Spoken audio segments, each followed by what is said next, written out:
जय माता दी दोस्तों, आपके अपने चैनल धर्म साधना में आपका बहुत बहुत स्वागत है। माँ भगवती दुर्गा की कृपा आप और आपके पूरे परिवार पर सदा सर्वदा बनी रहे। दोस्तों, आज की वीडियो कम्प्लीटली आपके प्रश्नों पर, आपके कमेंट्स पर आधारित है। जैसा कि आप लोगों के कमेंट बॉक्स में प्रश्न आए हुए हैं कि हरतालिका तीज व्रत की संपूर्ण पूजा विधि के बारे में बताइए, तो आज की वीडियो में हरतालिका तीज व्रत की पूजा विधि के बारे में बात करेंगे। इसके अलावा कुछ प्रश्न आप लोगों के कमेंट बॉक्स में आए हैं, उन्हें भी आज की वीडियो में मैंने शामिल किया है।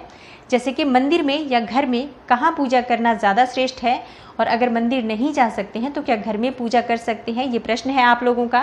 और अगला जो आप लोगों का प्रश्न है, क्या शाम की पूजा के बाद हम पानी पी सकते हैं। इसके अलावा एक और प्रश्न है कि गर्भवती महिलाएं निर्जल या निराहार व्रत हरतालिका तीज का किस प्रकार से रखें। तो ये सभी प्रश्न आज की वीडियो में मैंने शामिल किए हैं। सभी के उत्तर आपको मैं देने का पूरा प्रयास करूंगी। वीडियो को पूरा ज़रूर देखिए, और अगर आपको आज की वीडियो अच्छी लगे तो लाइक कीजिए, शेयर कीजिए फैमिली फ्रेंड्स के साथ। और चैनल पर पहली बार आए हैं, अगर अभी तक आपने मेरे चैनल को सब्सक्राइब नहीं किया है तो चैनल को सब्सक्राइब करके बेल बटन को ज़रूर प्रेस कर दीजिए। इससे ये होगा कि इस तरह की सभी वीडियोज़ की नोटिफिकेशन आपको सही समय पर प्राप्त हो जाएगी। दोस्तों, बात करते हैं सबसे पहले आपके प्रश्नों के बारे में, उसके बाद हम पूजा विधि के बारे में बात करेंगे। तो आपका पहला प्रश्न है, मंदिर में या घर में कहाँ पूजा करना ज़्यादा श्रेष्ठ होगा, और अगर मंदिर नहीं जा सकते तो क्या घर में पूजा कर सकते हैं। देखिए, अगर आपके घर के आसपास मंदिर है, शिवालय है, भगवान शिव का, माँ पार्वती का ऐसा मंदिर है जहाँ पर आप जाकर पूजा कर सकते हैं, तो आप जाकर पूजा ज़रूर कीजिए। जैसा कि मैंने पहले भी आप लोगों को कई बार वीडियोज़ में बताए हुए हैं कि मंदिर में पूजा करने का फल हमें कई गुना प्राप्त होता है। तो अगर संभव है आपका मंदिर जाना और आपके आसपास कहीं मंदिर है तो मंदिर जाकर ज़रूर पूजा कीजिए। अगर ऐसा नहीं है कि आपके घर के आसपास कोई मंदिर हो और आप पूजा कर पाएँ वहाँ पर जाकर, तो ऐसे में आप घर में भी पूजा कर सकते हैं। विधि विधान से भगवान भोलेनाथ और माँ पार्वती की मूर्ति या प्रतिमा स्थापित कीजिए और उनकी विधि विधान से पूजा कीजिए सच्चे मन से। मन में किसी प्रकार का संशय न रखिए। देखिए, आजकल मंदिरों में कई जगह पर ऐसी व्यवस्था है जहाँ पर विद्वान ब्राह्मण होते हैं और महिलाएं सारी एकत्रित होकर वहाँ जाकर विधि विधान से पूजा भी करती हैं और व्रत की कथा भी सुनती हैं। वहाँ बैठकर जो हम पूजा करते हैं, प्रार्थना करते हैं, तो उसका फल तो कई गुना अधिक प्राप्त होता ही है। इसके अलावा पंडित जी को हम दान दक्षिणा भी उस समय दे देते हैं, और पंडित द्वारा जो कथा सुनी जाती है उसका फल भी कई गुना अधिक प्राप्त होता है। इसके अलावा आप मंदिर में जाकर अभिषेक करते हैं, विधि विधान से शिव पार्वती का गठबंधन करते हैं, पूजा करते हैं, तो इससे भी पूजा का पूर्ण फल हमें प्राप्त होता है। और रात्रि में जागरण का भी विधान होता है हरतालिका तीज के व्रत में। तो जब हम मंदिर जाकर पूजा करते हैं शाम को प्रदोष काल में, तो काफ़ी समय वहाँ पर बीत जाता है और इस प्रकार से रात्रि जागरण का नियम भी पालन हो जाता है। तो अगर आपका मंदिर जाना संभव हो, आपके घर के आसपास इस तरह की सुविधा हो, तो आपको मंदिर जाकर ज़रूर पूजा करनी चाहिए। लेकिन अगर ऐसा संभव ना हो तो आप अपने घर में भी पूजा करें। हम सच्चे मन से कहीं पर भी पूजा करते हैं तो हमारी प्रार्थना, हमारी पूजा अवश्य स्वीकार होती है। तो मन में किसी प्रकार का संशय नहीं रखना चाहिए जब हम पूजा करते हैं। तो अगला जो आपका प्रश्न है, क्या शाम की पूजा के बाद हम पानी पी सकते हैं। देखिए, जो हरतालिका तीज का व्रत होता है 24 घंटे निर्जल निराहार रहने का व्रत होता है। माता पार्वती ने बहुत कठोर तपस्या की थी भगवान भोलेनाथ को पति के स्वरूप में पाने की, और हम महिलाएं माता पार्वती को प्रसन्न करने के लिए, उनकी कृपा पाने के लिए हरतालिका तीज का व्रत रखती हैं कि हमारे पति की आयु लंबी हो, अखंड सौभाग्य की हमें प्राप्ति हो, पति पत्नी के रिश्ते मधुर हो, पति पत्नी के बीच में प्रेम बना रहे, ऐसा माँ पार्वती हमें आशीर्वाद दें। इसलिए 24 घंटे तक निर्जल रहकर, निराहार रहकर हम माँ पार्वती की कृपा पाने का प्रयास करते हैं। तो शास्त्र यही कहते हैं कि हमें 24 घंटे निर्जल रहकर ये व्रत करना चाहिए, व्रत का नियम यही कहता है। लेकिन अगर आप अस्वस्थ हैं, आप पूरे समय निर्जल नहीं रख पाते हैं व्रत, तो आप पानी पी सकते हैं। शाम की पूजा के बाद भी पानी पी सकते हैं चाहे तो, अगर आप इसके बाद नहीं रुक पाते हैं तो। और या फिर आप रात्रि में 12 बजे के बाद भी जल ग्रहण कर सकते हैं। अगर रात्रि 12 बजे तक आप रह पाते हैं जल के बिना, तो रात्रि 12 बजे के बाद भी आप जल का ग्रहण कर सकते हैं। और अगर आप पूरी तरह से अस्वस्थ हैं, बिल्कुल भी संभव नहीं है आपका निर्जल व्रत रहना, तो ऐसे में आप दिन में भी फलाहार के द्वारा, यानी फल, जूस, दूध इत्यादि लेकर और आप इस व्रत का पालन कर सकते हैं। क्योंकि हरतालिका तीज का व्रत बीच में छोड़ा नहीं जाता है। जब हम एक बार शुरू करते हैं तो इसे करते रहना होता है। तो ऐसे में छोड़ने की बजाय बीच में आप अगर अस्वस्थ हैं तो आप फलाहार के द्वारा भी इस व्रत के नियम का पालन कर सकते हैं और माँ पार्वती और भगवान भोलेनाथ की विधि विधान से पूजा अर्चना कर सकते हैं। तो व्रत का पालन भी हो जाएगा और व्रत खंडित भी नहीं होगा। जब आपसे संभव हो आगे रहना तो आप उसके बाद चाहें तो आप निर्जल भी रह सकते हैं। अगला जो आपका प्रश्न है, गर्भवती महिलाएं निर्जल या निराहार व्रत किस प्रकार से करें। तो ये पहले प्रश्न की तरह ही हो गया, जैसे मैंने अभी प्रश्न का आपको जवाब दिया कि अगर आप नहीं रह पाते हैं, जैसे कि गर्भवती महिलाओं को बिल्कुल भी निर्जल रहने का प्रयास नहीं करना चाहिए। आपको चाहिए कि आप प्रातः काल से ही जैसे कि पूजा कर लीजिए सुबह की और संकल्प ले लीजिए व्रत का, और संकल्प में ही आप ये संकल्प लीजिए कि आप इस व्रत को इस बार निर्जल नहीं रख पाते हैं, आप फलाहार के द्वारा इस व्रत के नियम का पालन करेंगी।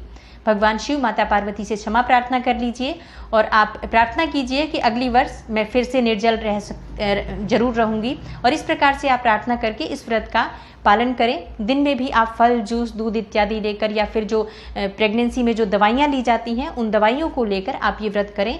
व्रत में सबसे ज़रूरी होता है अपने स्वास्थ्य का ध्यान देना, तो आप अपने स्वास्थ्य का ध्यान दीजिए। ये समय आपके लिए सबसे ज़रूरी है अपने बच्चे का ध्यान रखना। तो आप गर्भवती महिला हैं तो आप प्रातः काल से ही पूरे समय फलाहार के द्वारा इस व्रत के नियम का पालन कर सकती हैं। दोस्तों, अब बात करते हैं कि हरतालिका तीज व्रत की पूजा विधि क्या है। देखिए, पूजा विधि तो बहुत आसान है। माता पार्वती और शिव जी की पूजा सबसे आसान पूजा होती है। आपको अपने घर में अगर घर में आप पूजा कर रहे हैं तो जिस स्थान पर आपको पूजा करनी है पहले उस जगह की साफ सफाई कर लीजिए। फिर वहाँ पर आपको एक लकड़ी की चौकी स्थापित करनी है, एक मंडप की तरह आप तैयार कर लीजिए। संभव हो तो कुछ फूल और केले के पत्ते अगर आपके पास हो तो एक मंडप की तरह एक सुंदर सा सजा लीजिए उस चौकी को, और उसके बाद आप उस चौकी पर लाल या पीला वस्त्र बिछा दीजिए। माँ पार्वती की, शिव जी की जो मूर्ति है, प्रतिमा है, जो भी आपके पास है उसे स्थापित कीजिए। इस व्रत में पूजा का जो विधान है, माँ पार्वती, शिव जी की और गणेश जी की मिट्टी की प्रतिमा की पूजा का विधान है। तो अगर आप बाजार से भी मिट्टी की प्रतिमा लाना चाहते हैं तो शिव, पार्वती और गणेश जी की मिट्टी की प्रतिमा मिलती है, आप लाकर विधि विधान से उसकी पूजा कर सकते हैं। और अगर ऐसा नहीं है तो अगर संभव हो आपसे तो मिट्टी का शिवलिंग निर्माण कर लें, माँ गौरी बना लें और सुपारी में कलावा लपेटकर आप गणेश का निर्माण कर सकते हैं।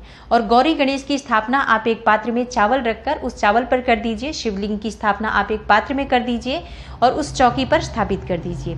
इसके बाद आपको चावल से अष्टदल कमल बनाना है और उस अष्टदल कमल के अंदर आपको एक कलश की स्थापना करनी है। कलश की स्थापना करनी है तो कलश में आपको जल भर रख कर रखना है। अब कलश किस चीज़ का होगा, किसी भी धातु का आप ले सकते हैं, चाहे तो मिट्टी का ले सकते हैं या फिर आप के पास तांबे का पात्र हो, तांबे का पात्र या पीतल का बर्तन हो, कोई भी पात्र आपके पास हो, शुद्ध जल भरकर उसे आप रख दीजिए। और उस जल में आपको अक्षत डालना है, साबुत हल्दी डालनी है, हल्दी की जो गांठ होती है, सुपारी ले लीजिए और पुष्प चाहिए, सिक्का चाहिए, ये चीज़ें आप डाल दीजिए उस कलश के अंदर। और उसके ऊपर आपको पंच पल्लव रखना है। सिक्का किस चीज़ का होना चाहिए, चांदी का भी डाल सकते हैं आप, नहीं तो 1 रुपये, 2 रुपये, 5 रुपये के जो नॉर्मल सिक्के होते हैं उनका प्रयोग भी कर सकते हैं। कोई भी एक सिक्का डाल दीजिए और उसके बाद पंच पल्लव रखकर उसके ऊपर आप एक कटोरी रखें, कटोरी में चावल रख दीजिए और उसके ऊपर आप दीपक प्रज्वलित करके रख दीजिए, मतलब दीपक रखकर प्रज्वलित कर दीजिए, शुद्ध घी का दीपक। उसके बाद कलश का पूजन कर दीजिए। कलश की स्थापना आपकी हो जाती है। कलश का पूजन धूप, दीप और पंचोपचार पूजन होता है, अक्षत इत्यादि से हम कलश का पूजन कर लेते हैं। जिस प्रकार से हम कलश की स्थापना नवरात्रि में करते हैं, कलश स्थापना की विधि हमेशा एक ही होती है। उसके बाद जो गौरी गणेश आपने स्थापित किया है, शिव जी की जो स्थापना की है, उनकी पूजा करनी है। तो सबसे पहले अभिषेक कीजिए गौरी गणेश और शिव जी का। जैसे कि एक पात्र में आप जल रख लीजिए या कच्चा दूध रख लीजिए। अगर शिवलिंग है तब तो आप विधि पूर्वक उनका अभिषेक कर सकते हैं, और अगर शिवलिंग नहीं है, मिट्टी का शिवलिंग आपने बनाया है, तो भी आप अभिषेक कर सकते हैं पात्र में रखकर। गौरी गणेश पर आप आम के पत्ते द्वारा थोड़ा थोड़ा मतलब प्रतीकात्मक रूप में स्नान करा दीजिए।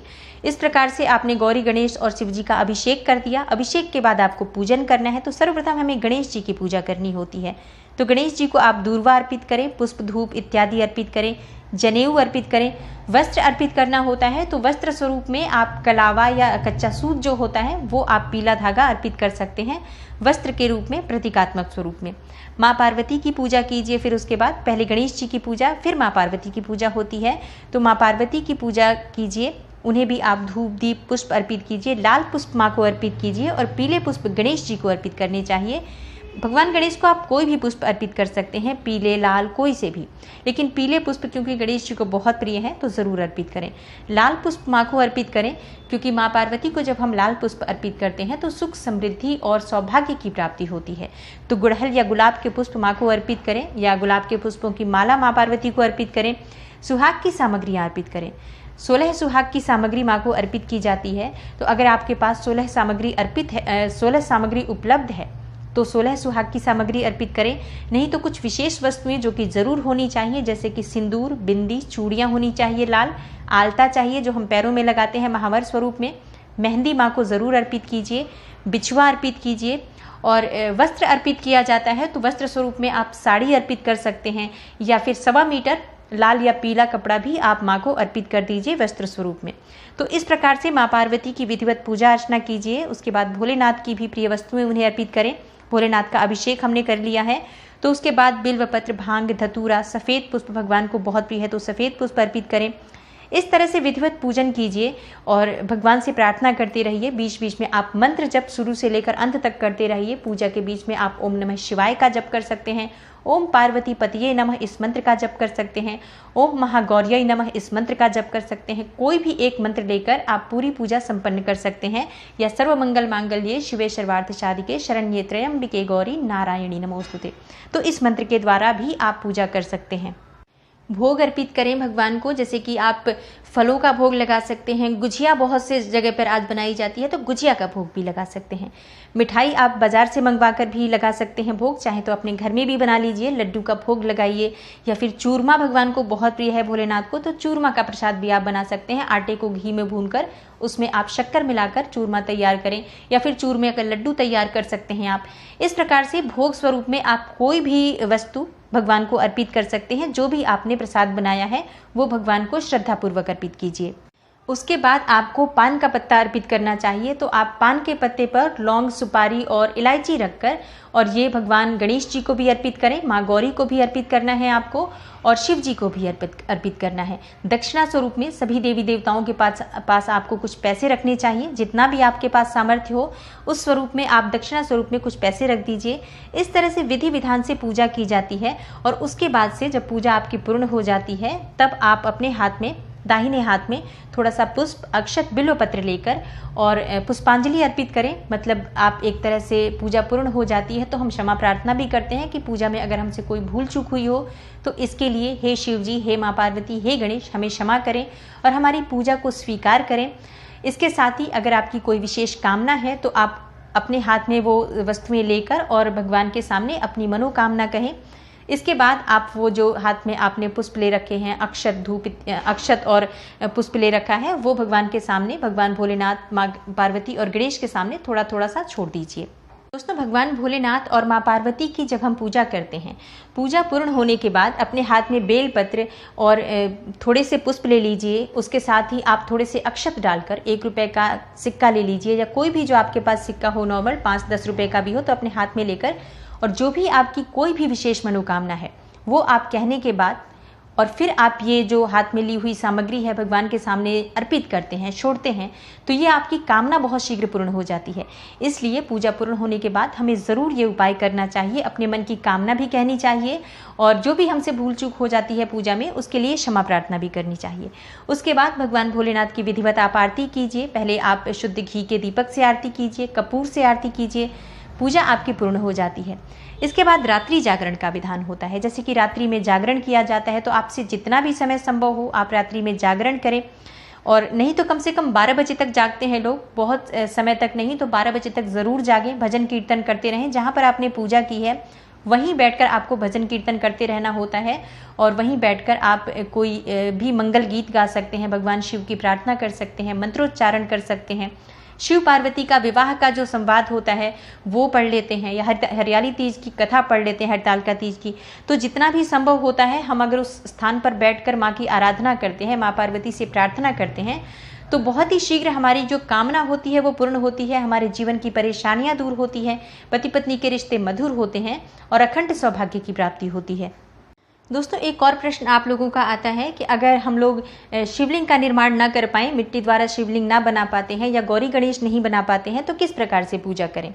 देखिए, ऐसे में शिव परिवार की जो फोटो होती है, जैसे कि पूरा शिव परिवार जिस चित्र में हो, जैसे कि माता पार्वती हो, भगवान गणेश जी हो और शिव जी हो, ऐसी प्रतिमा को भी, ऐसी फोटो को भी आप अपनी चौकी पर स्थापित करके, और इसी प्रकार से जो मैंने अभी विधि बताई है, इसी प्रकार से आप विधि विधान से पूजा अर्चना कर सकते हैं, कोई संशय नहीं है। अगर आपके पास शिवलिंग नहीं है तो आप फोटो की भी पूजा कर सकते हैं। तो इस प्रकार से शिव पार्वती की पूजा हमें हरतालिका तीज पर करनी होती है। दोस्तों उम्मीद करती हूँ आज की वीडियो से आपको लाभ अवश्य होगा, और अगर आपको आज की वीडियो अच्छी लगी हो, आपके लिए थोड़ी सी भी हेल्पफुल हो, तो वीडियो को लाइक ज़रूर कीजिए और शेयर कीजिए फैमिली फ्रेंड्स के साथ। चैनल पर पहली बार आए हैं, अगर अभी तक आपने मेरे चैनल को सब्सक्राइब नहीं किया है तो चैनल को सब्सक्राइब करके बेल बटन को ज़रूर प्रेस कर लीजिए। इससे ये होगा कि इस तरह की सभी वीडियोज़ की नोटिफिकेशन आपको सही समय पर प्राप्त हो जाएगी। मैं मिलती हूँ आपसे अगली वीडियो में, तब तक के लिए नमस्कार।